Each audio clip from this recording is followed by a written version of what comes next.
Hey guys, this is part 2 of our podcast with Joe Mondragon. We hope you enjoyed part 1.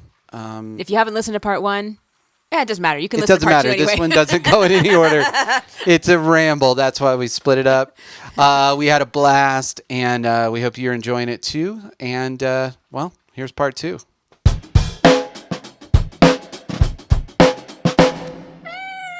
Anyway, yeah, so, you got your tastes, and you're just like, I read A Christmas Carol, good book, but I'm never going to write something as good as A Christmas Carol. And you just got to write stuff that's bad. You just got to write stuff that's not as good until you can kindly get up to that point where you hit the taste. And the best performers are the ones that just are okay with that. And it's very hard because I think it's harder when you're an adult because there's just no one there just being like, very good anymore. Right. No one does that. Right. Actually, that's kind of where we come in because people hire us to be like, yeah, we know the process here. We will be your support and let you know, yeah, that's good. That's where you should be. Mm-hmm. But we don't do it like, oh, that was so good. Yay. I'm going to put it up on the fridge. That is a major problem. Yeah, for sure. So, but no, that's really cool. So when you guys are co-writing, like, what is the back and forth there? Is it like who brings what, and then how do you like not just go in the corner and cry whenever you're like criticizing each other? Oh no, for we don't have any choices? problem with criticism. It's all very much about the song. It's nothing's personal, and we don't often write together at the same time. It's a handed back and forth sort of thing.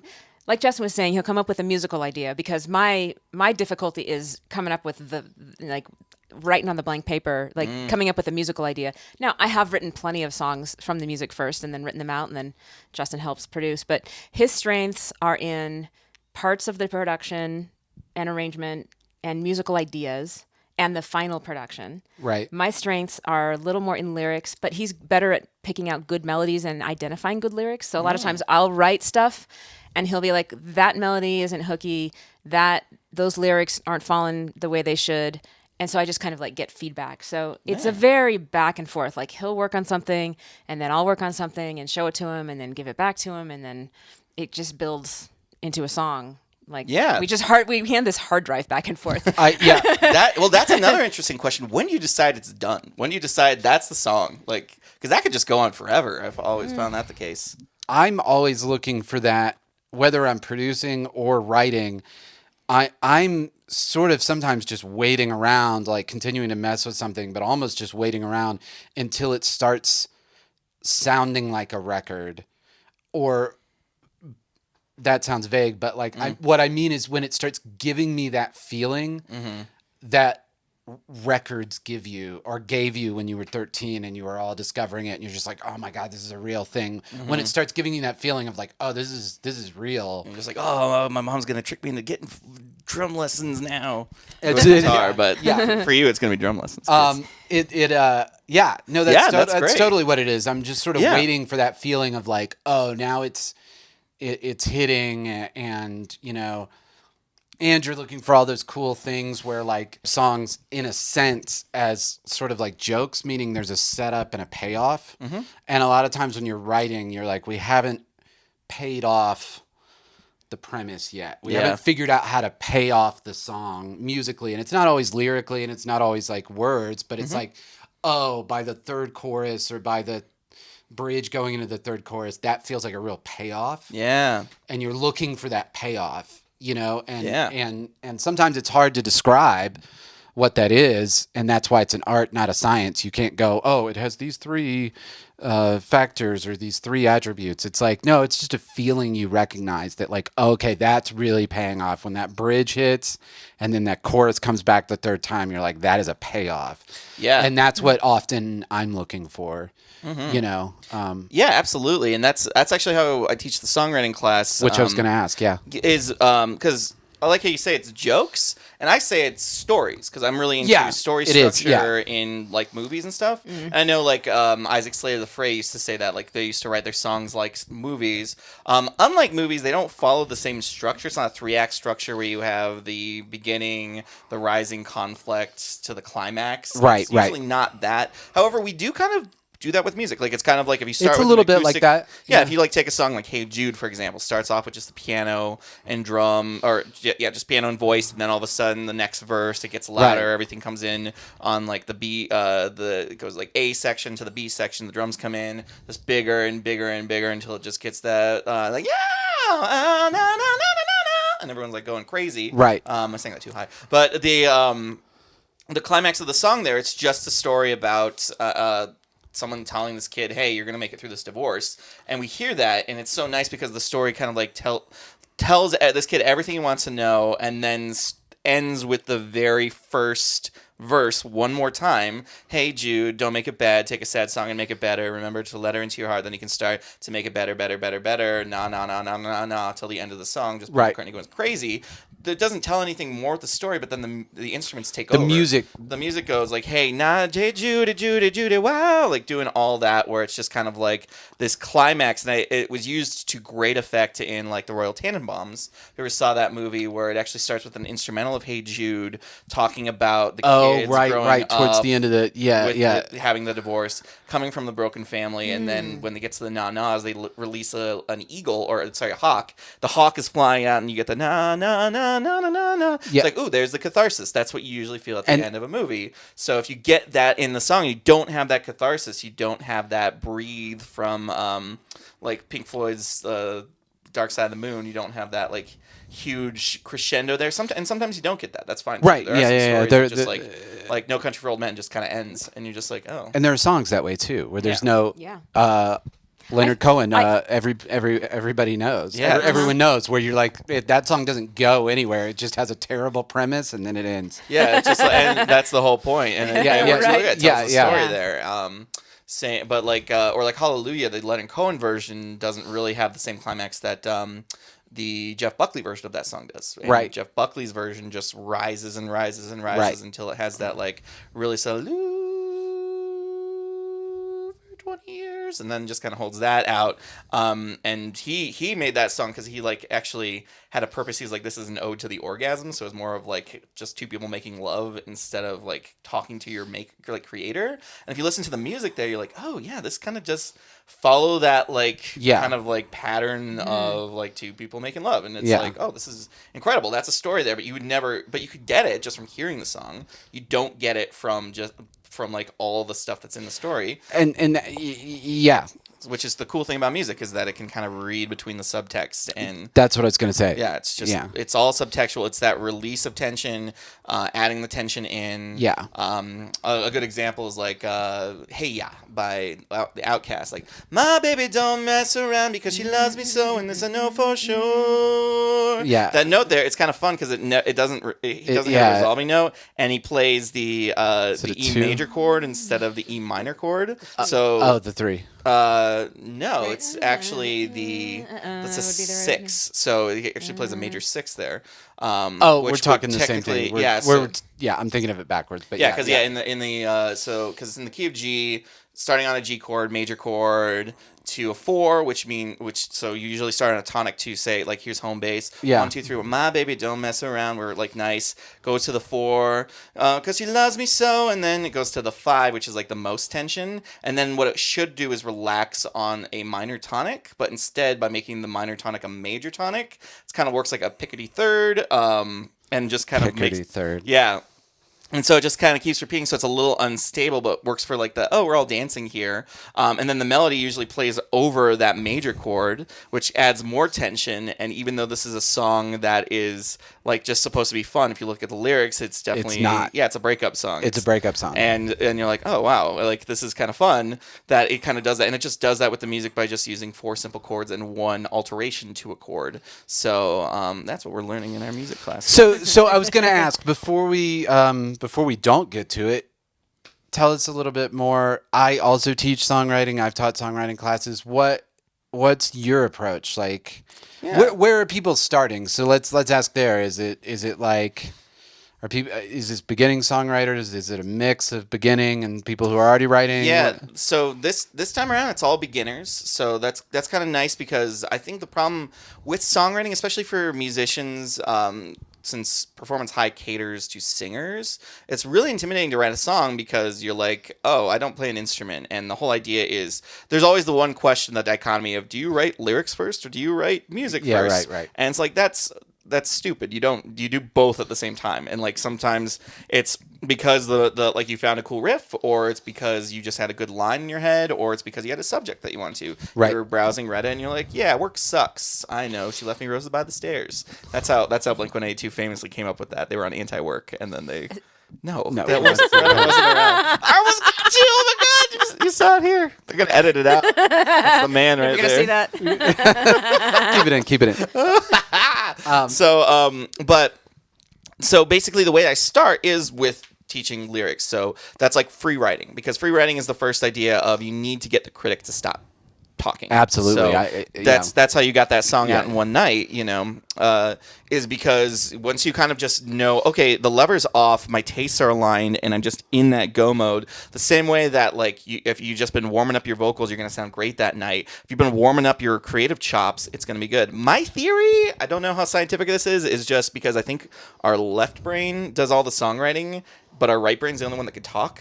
So it's our left brain telling us, like, here's how the song's supposed to go. Because you're always talking about you just got to feel and you just got to shut off. I think it's just your left brain is finally able to communicate. Right. It's cool musicians, because if you play an instrument and you do certain musical things, your corpus callosum, the part of your brain that connects the right and left hemisphere, gets thicker. Once you get the free writing going, so you can, some people like the object writing. I know that was really popular for a long time, just being like, bass. I'm going to write about bass for 5 minutes, and then I'm going to write about can for 10 minutes, and then I'm going to write about a shoe for 90 seconds and kind of start to, you can use the trick of getting like movement, body, and then all your 5 senses, touch, taste, etc. And then, so that's like a good way to start. Another way is just doing free writing, where you just give yourself a timer and then just write whatever, because maybe you just are really buzzing because you just read, like you just saw that CNN town hall and got like really mad about Trump and the fact that, sexual abusers can still just run for president. And then you just want to write about that, and it's because you're like, oh, well, I don't have the chops to write songs. Like, well, you don't have to. Just write about your feelings there, or maybe you got broken up with. Just write about how this is affecting you, or maybe you just pass something that reminds you of your past relative, and then you just kind of like start writing there, and then you kind of just and like you can literally either take it and start with that, or just put it away and never look at it, whichever one there. But the whole idea is just to start writing. So you just start with that, and then you get lyrics out, and then you can just go, okay, there we start. We kind of do the free writing. And then if you're brave enough, go back, look at it, say, okay, I got this here. It looks like a chorus. It looks like a thesis, which is basically what a chorus is. Like if you have a chorus, I'm Mr. Brightside. That's a refrain, but that like ties into that's the point. Yeah, you just kind of get like, open up my eager mind because I'm Mr. Brightside. If you just had those 2 notes, you could like work backwards. Like, why should that jealousy, turning saints into the sea? Let's get this like kind of going there. I can write more because I don't have enough for the same. Right. Like I had a student in there that like said like, I guess it wasn't such a good deal after all. And then I was like, yeah, that's perfect, because you can just say it wasn't such a good deal after all, and then you can go any number of ways with that. Right. But then you just have that sounds like a great little folk song if you're gonna like doing that, or like a punk rock song, or you could do whatever genre. Reggae would work too. Once you got that, you can kind of just say, okay, now I can write out my verse and say like, what do I need to say? Like, man, sitting here feeling the fear, another 9 to 5, not feeling alive. My Papa pushed me in this business. I don't feel like I should be here. I guess it wasn't a good deal after all. Like, boom, that was me just making it up. Yeah. And then, cool, that's a song right there. I can like put that down, and then I can take that, and then once you know how chords work too, you just know, oh, here are, like, if you know some music theory, and this is another thing I teach. Sure. You know the difference between a tonic, a subdominant, and a dominant. You can say, okay, my tonic, those are your starting chords. If I'm writing in the key of C, bling, start with C chord. Cool. Now I have 7 choices of chords that like I can just pick out. That will probably sound pretty good. Bling, play my C, and then if I play an F, I know it's a subdominant, so it's going to have a little bit more tension than an A minor would have. And if I play a G in the key of C, it's going to have way more tension than the F's going to have. So it's like my story wants to have some tension going, so I'll just go C, F, G, the most classic chord progression. So tonic, subdominant, dominant. Now all of a sudden when I'm singing about my dad, I can just have that story going on. Or I'm like, maybe I want to start just really tense. So some songs that like are modal, like Jane's Addiction, Jane Says, like that song starts on it goes like 4 to 5 the entire time and never plays right. one. Dreams, for Dreams example. by Fleetwood Mac. Fleetwood Mac, yeah. And the whole song is just kind of like, we're just kind of drifting because it's about. That's why it's floaty. It never lands. Never lands. Kind of does though. I consider that a bridge. It works like a bridge. It's the one part that's different. Yeah. I consider it a bridge because it's like such a. It's not your classic Lindsey Buckingham like lead section. Like when he does a lead, he usually does something really melodic, and that one it's just very. Very subtle. Like it's super. Yeah, and it just goes back more into like Stevie Nicks being like. I mean, I think that's There's definitely those songs that they work because you've heard it so many times. That's really interesting. I have so many of the same ideas about songwriting and teach so many of the same things. And man, you hit the nail on the head to me when you said you got to get rid of that editor. Like I feel like people pre-edit, meaning like they got 3 lines and they need a 4th line, and then they're my second line, and then like before you know it, you've just gone in circles until you've frustrated yourself, and then you're done. And it's like, no, you got to get rid of that. That's like that great Chili Peppers song, "I Soul to Something About Soul." It's got a line in the song that is gibberish. Na na na na na da da da da da, and it was from when he was tracking the scratch vocal, and they were like, he didn't have a line, so he just sang baby, I'm coming back for more. Yeah, that one. Yeah. Soul to Squeeze or something. Soul to Squeeze. Yeah, he just sings nonsense. And it's a huge radio hit because it's really not about. It's about evil. They made a deal with Satan, and now we all have to deal with that. Now we all have to deal with it. Don't listen to that one backwards. Tell us about 20. Oh yeah. So this is kind of fun. The first album I ever made is this one I made when I was 20. Hold that way up there.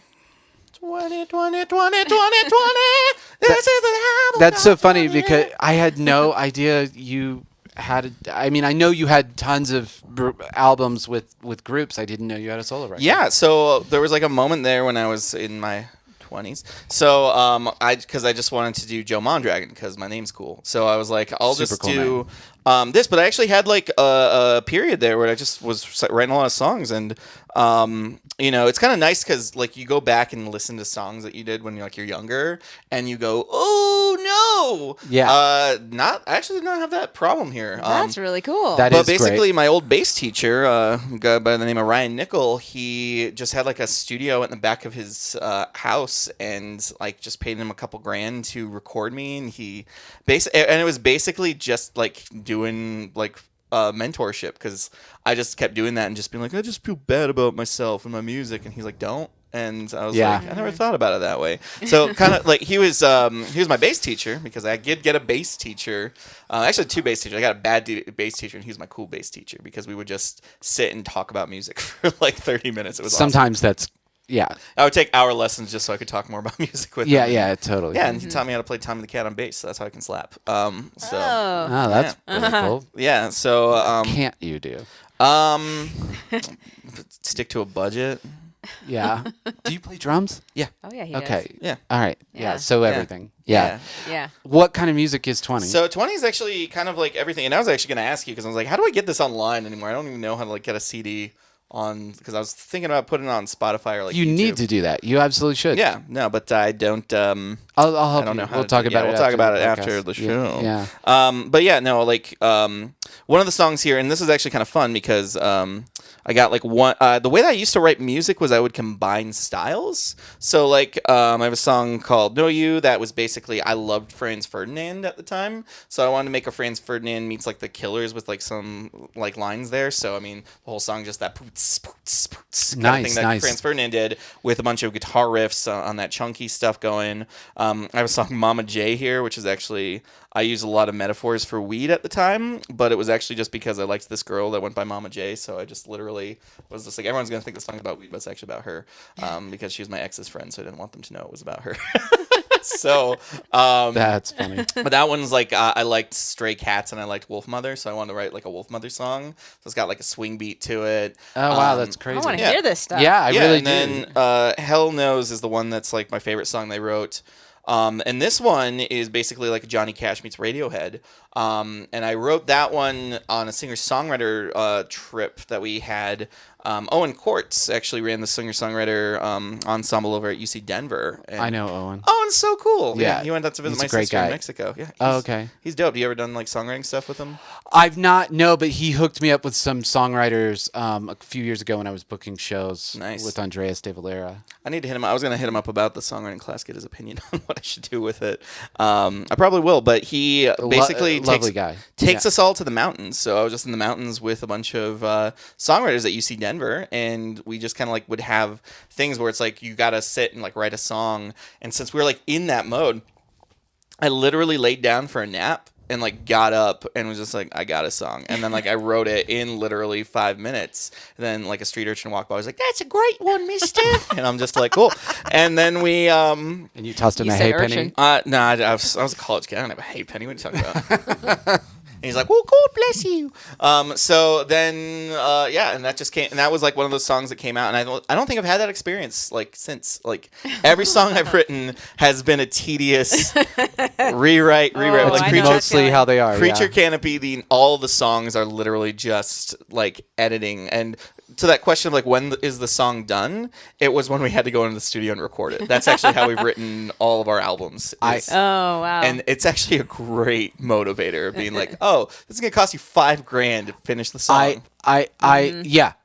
That's gosh, who was I? I was listening to a podcast with somebody, and they were saying it might even have been Henry Rollins or somebody who was like, that's his process, is he would book studio time so that like, well, the studio time is booked for next month, so I better write some stuff and I better call it finished because I'm going to the studio in a month, and that's what booking. I've got to do stuff. Yeah, that's what booking the gig has done for us. That is such a great, and one of my artist development clients who's in Kansas City has had such great success with just booking gigs and just being like, well, now you got to get it together because you've got a gig, and it's for some people that deadline thing is a great way to work. Yeah. I know it was for me, especially for procrastinators. Right. Because there is just something about the nervous system that if you like just run depressed most of the time or just run at a very low like pace level, you just can't do things in a disciplined manner, because like just the idea of getting up and doing a little bit over a short amount of time is you just don't have the executive function for it. Right. Quick tip, multi-instrumentalists actually tend to have more executive function. Another little brain tidbit. So what you need is just someone to say, if you don't pay your taxes on time, the IRS will come after you, and then you do your taxes on tax day. This is true story. Anyway, so like I would just do that all the time in college, and so that really helps me out, and I know that helps a lot of students out, because I'll have students that just for months or years take with me, and I'm like, have you been doing the things? They're like, not really. And then like one day they'll get with a partner that's like pushing them to do this. I got all this stuff, let's get it working. And then I see them like actually take off and start like making a good musical career, because they just, when it was self-motivated, nothing. As soon as there was some outside pressure, that just gave them the push that they needed to get up and do that. Yeah. That's one of the reasons we offer the showcases. Yeah. That's a great reason. You're going to be on stage in front of people. Yeah. Yeah. Are you going to get it together? Yeah. And they get it together. They, and it's really absolutely do. And then that's also great because you give them, they have to chase the dragon from that moment on. It's a high. Once you taste that performance, it's like a guy that wears a dumb hat, and you're like, that just some girl went up to him like, hey, I like your hat. He's like, I will wear this hat. I will always wear this hat. Yeah. That is such a great analogy. It's so unbelievable. Yeah. We've talked about it before. There is this almost addiction-like thing where it's like we'll notice that we're both kind of depressed or down or whatever, and then you're like, oh yeah, we haven't had a show in like 6 weeks because it's like around the holidays or something. You're like, oh yeah, I haven't. Yeah, that's why I feel. I need that. Yeah, I need that jolt. It's what we do. And going into another topic there, this is like another theory that I have about music, is that I think there's two types of personalities. Like I like to think in terms of dichotomies, because you can just kind of flip them and then put a gradient there, kind of like introverts and extroverts. Sure. For musicians, I think there are performers, and I think that there are artists. So like either you're a performer, you just do all of this to get up in front of people and do your thing. Yeah. Like Bruce Springsteen, I feel, is like that. Or Elvis was a performer. Right, They're not really artists as much as they're just kind of like doing the thing because their performance is just so spectacular and they're great at that. But then you have artists where you have like Brian Wilson, who will just sit and, make someone play one cello part for like an hour straight till he gets just the right note there. And then you get like a good mix of that. Like you like slap down in the middle will be like John Lennon and Paul McCartney. So like Paul McCartney would be more art performer, John Lennon would be more artist, but they're like still just like in the spectrum there. And I find and I'm like way far on like performance. Like I just want to get up on stage, but I don't want to just like sit and write songs. It's not like, ooh, this is my favorite thing, but which is weird because you're clearly such a accomplished writer and have worked on it so much and stuff. Mm-hmm. But like I said, you said, you had to write the songs so that you could get up in front of people. And I've made the same analogy a bunch of times. I always say it as there are people who really have something they're dying to say, and there are people who just want to be up in front of people saying something. Yeah. And you've got this wide spectrum, and some people are like, I literally do not care what I'm saying. If I get to be standing in front of people saying it, great. And then on the other hand, you got like, no, I have this message. I will die over this message. Yeah. Like it's like a leftist pundit versus a right wing pundit. Yeah, and there's the spectrum. You've got buzzing. We're adding that as a new thing. Gotcha, Ben Shapiro. That one was aimed at you, idiot. Gotcha. Actually, I think he probably believes what he said. Matt Walsh, F you. All right. There we go. We could talk about those all the time. So, let's land this one. All right. Well, how you feeling? We got the urchins are actually now running the plane, so this is gonna be a little bit. Ooh, it's like sweeping the chimney. They smelled terrible. It was unbelievable. The street urchins. What do you expect? I mean, I don't know. Can we land it with any lessons or takeaways or let's mistakes? Talk lessons or and takeaways. Embarrassments. Or... Don't go on an airplane trip when it's bring your kid to work day. I think that's the takeaway from this. Takeaway, yes. Yeah, that's yeah. Now I never thought about whether or not there was a child flying the plane. Hopefully that wasn't what was going on. They have laws. I would hope they do. Well, the fact that you're here. Yeah, but the age limit is going down. It's got to go down. They did pass that law, and was it Alabama? Where it was kids Alabama. Can work at 14. Mm-hmm. Yeah, until 2 o'clock. It was obviously. Where else would it be? Oh man, or Kentucky actually. Oh, was it? Sorry, Kentucky listeners and Alabama listeners, but your states suck. Joe, most of our listener base is Kentucky and Alabama. You have great fried chicken. And a lot of racism. What's up with that? It's so racist. Sorry, guys.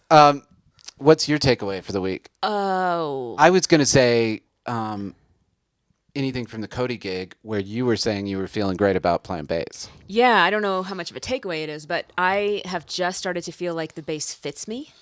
You know, like when you can, like, you look at someone who's playing an instrument and sometimes it looks like it's been mounted on them and they're like, well, what is this thing? And then there are people who like look like they're melded with it. Mm-hmm. I just got to that point. Oh. And I think it might be the high-heeled Converse. There you go. Oh, yeah. Lily was telling me about that you guys were like looking at those. Yeah, and I bought them at the show. No, but seriously, I'm feeling like I've really settled into the bass. And I've been playing for over 10 years now, but it's just finally happened. It's not a takeaway, but it's a thing that I mentioned that happened. Yeah. I didn't make hardly any mistakes at that gig, so I don't have any lessons to take from that one. No, you were I was great. super solid that time. Mm-hmm. Yeah. Maybe that's for the lesson once. is that you need to just, accept that you're cool. I already know that. Well, then. Yeah, there we go. I'm kidding. Yeah, see? There it was. You almost made it. You almost had it. Jeez. So close. Almost so close. Cool. I don't know. What do you guys? Do you have any lessons, mistakes, takeaways from the last week or so? I think it'd be best if we did this in song. We've had a lot of laughs. We've had a lot of tears. We've had a lot of chat, and we've had a couple beers. Well, the thing that we've learned most of all is that it's not whether your song is short or if it's tall. It's that you must trust that the friends you made along the way How is this were happening? the true different song all along. That Clap, clap. that is how I measure songs, is by height. That's the friends that you made along the way. That's what I meant to say. Yeah. I'm always waiting for songs to get to a certain height. That's when we know they're done. Yeah. You're like a Tinder date. Shanti hates singing and laughter. I would say the best advice that I could give anyone that is developing as an artist is just to allow yourself to treat it like play. It's like jumping into a box of Legos. You know, you can. Ouch.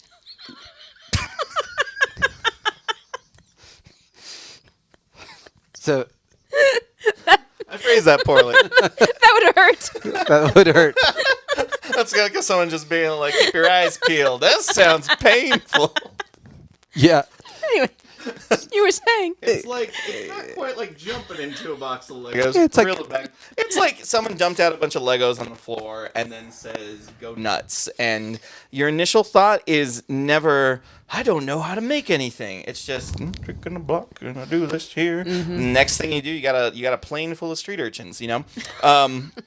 But you're playing with it, and sometimes the stuff that you make is dumb, and sometimes the stuff that you make is great. But if you love it, just keep doing it. But if you just kind of sit there and be like, if I stepped on these, it would hurt really bad, so I'm gonna go to bed. You know, you're never gonna get anything. So, like we talked, turn off the like little producer brain or the little editor brain that's just like, actually, that's not as good as that other thing. And then it's just like, yeah, shut up. Yeah, I know that, but I just like creating. And then just create and then continue creating anytime that you get. And the people that make it and start being professionals are the ones that just love creating and love doing the stuff. And even though, and if you're a performer, you like doing it because you like getting up on stage. So book a lot of shows and, you know, make everything go towards that. If you're a writer, then try to book get a bunch of equipment and then learn how to use a DAW.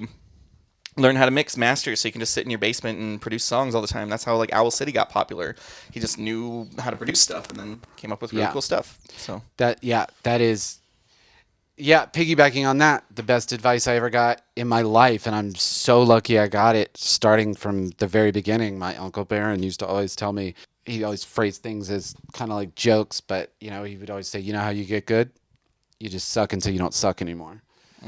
And I was so lucky to start from that mentality of like, hey, okay, this isn't great, but I'm not going to get good unless I keep doing it at the level I can do it at now. Yeah. And it's totally fine to not be great. Exactly. It's in the beginning. You're expected to suck at the beginning. Yeah. It's fine. Absolutely. You're exactly where you should be. Whatever age you start at, and it's just like with songwriting, you got to write a lot of bad songs till you start getting to the good songs. Or even more torturously, you'll write a great one early on, and then you've got a ton of them. But nonetheless, you got to get a lot of bad ideas out before you get to the good ones. Ed Sheeran said something that I read recently that was exactly like your Dirty Tap thing, where you just got to he's like, I just wrote thousands of bad songs, and now I write good songs. Yeah. And it's like, and that's, you just have to know. You know, you have to love it enough to want to do it, and then just know that the good stuff is coming, and not worry that like, hey, this is the best song I can write today, and I'm gonna rock it as hard as I can, and I'll write a better song tomorrow. I think we're good. Let's talk sponsors. Talk sponsors. We are sponsored by Performance High, Voice and Music Studio, and Taco Ay. Yes, it's right by Nisi's. It is the raddest taco. Dude, we're gonna have to. We got to get you on it. Tacos Ay has kicked Chipotle out of first place. It's kicked Chipotle out of first place. What? Dude, I gotta get some tacos Ay. Yes, it's like basically in a gas station, or it's like right next to it, and they have like no tables. They just have like 2 counters. But it is like the most authentic Mexican street taco style place. And it's generous, and their happy hour tacos are $1.50 a piece. Dude, okay. Yeah. And we got ours for $2.50 a piece. Oh, yeah. And we both got 3 tacos, and we could only get through 2 of them because they were like just link to their website down below. Right. Taco Ay. Taco Ay. Broomfield? That's probably Broomfield over there. Yeah, I think Nisi's is in Broomfield. Or Lafayette. Somewhere up there. Yeah. Anyway, we're glad to add them as a sponsor. We want to thank them for their generous cash. Dineros. I'm Mexican. I can use that lingo. I am so glad. I didn't realize it was Taco Ay, and I'm just so glad that it's owned by Mexican people. Yeah, that would have been a terrible name. Very if it was not. offensive. It would have been very. I will say there was in New Zealand there was a Vietnamese restaurant called Where's Charlie, with a crazy triangle hat, the rice paddy hat, and buck teeth on the logo, and it was called Where's Charlie Vietnamese cuisine. Oh boy. We were like not great at all. They don't have the same cultural resonance probably, but nonetheless. Yeah. All right. But they're not sponsoring this podcast. They're not. We are not sponsored No. by Where's Charlie in Wellington. No. All right, Okay, Joe, thanks thank you so much. Yeah. If you're still listening, if you're still listening, come on. There's so much good stuff on Hulu. Anyway, King of the Hill. King of the Hill's Trying on to walk Hulu. 'em? if you're still listening, check out the Man Cubs. Check out Joe Mondragon 20, which is coming to streaming soon. It's coming to streaming. We'll make it happen. Gonna put it on YouTube right now. And Creature Justin will show me Canopy. it. Put it on YouTube. And check out Creature Canopy. Creature 'cause Canopy. We got little baby Penny coming, Penelope. So I'm sure that she wants her daddy's band to be getting some streams on Spotify. Creature Canopy, Man Yeah, Cub. buy some diapers. Buy some diapers. They make a there lot you of go. money. They're Yeah. fun. That's another reason. See you. Thank you you. so much. That See you next reminds me week. of a tale.